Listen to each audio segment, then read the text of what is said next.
Morning everyone, welcome back to my channel. কেমন আছো তোমরা সবাই? আশা করছি সবাই ভালো আছো, সুস্থ আছো, আর আমরাও অনেক ভালো আছি। এখন বাজে সকাল 7টা। এখন থেকেই তোমাদের সঙ্গে ব্লগটা স্টার্ট করছি। লাস্ট পর্যন্ত দেখতে থাকো, আশা করছি তোমাদের ভালো লাগবে। তো আমি সকাল সকাল ঘুম থেকে উঠে সব কাজ বাজ সেরে ওর জন্য এখন চা বানিয়ে নিয়ে যাচ্ছি। আর ওকে যতক্ষণ না চা দেবো ততক্ষণ না ঘুম থেকে ওঠে না। দেখো ডেকে ডেকে ঘুম থেকে ওঠাতে হয়।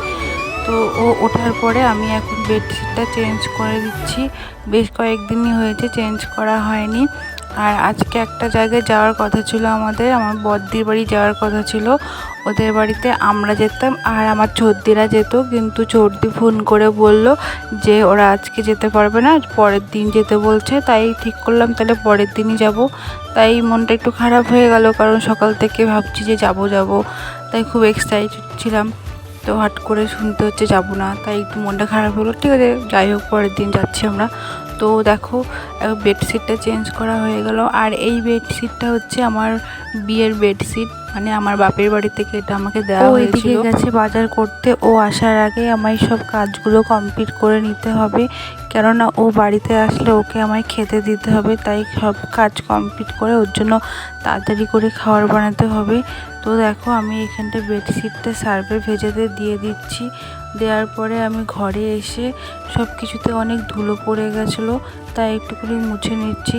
না মুছলে না পরে অনেক বেশি বেশি করে ধুলো হয়ে যায়, তখন মানে পরিষ্কার করতে অনেকটা কষ্ট হয়ে যায়। আর এই ফটো ফ্রেমটা দেখছো, এটা আমাকে আমার বান্ধবীরা আমার বিয়েতে গিফট করেছিল, তো আমার অনেক পছন্দের। তারপরে দেখো আমি সব মুছে এখন ঘর দুয়ারগুলো মুছে নেব। তারপরে বিছানা চাদরটা কেচে এখন ছাদে মেলে দিচ্ছি।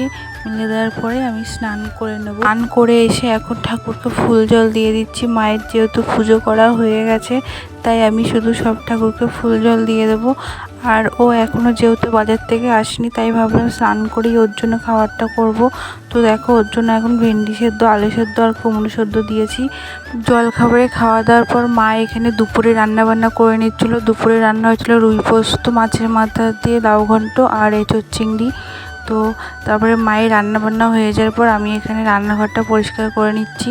মা রান্না করার পর আমি বেশিরভাগ দিন রান্নাঘরটা পরিষ্কার করে নিই। সব কাজ কমপ্লিট হয়ে যাওয়ার পর আমি ঘরে কিছুক্ষণ শুয়েছিলাম, তখন মা আমাকে বেলের শরবত এনে দিয়েছিল। কিন্তু বেলের শরবত খেতে আমার একদমই ভালো লাগে না, দেখো আমার মুখ দেখে সেটা বুঝতেই পারবে। তারপরে আমি ছাদে থেকে সব জামা কাপড় এনে ভাঁজ করে রেখে দিচ্ছিলাম। তারপরে খাওয়া দাওয়া করে কিছুক্ষণ শুয়েছিলাম। তারপর সন্ধ্যেবেলা মায়ের জন্য আর আমার জন্য চা করেছি। চা খেতে খেতে টিভি দেখছিলাম। তারপরে আজকে রাতেরবেলা হয়েছিল পোলাও আর মাংসটা হচ্ছে আমার বর করেছে। ও যখন বাড়িতে থাকে ওই বেশিরভাগ মাংসটা রান্না করে, আর পোলাওটা মা করেছে।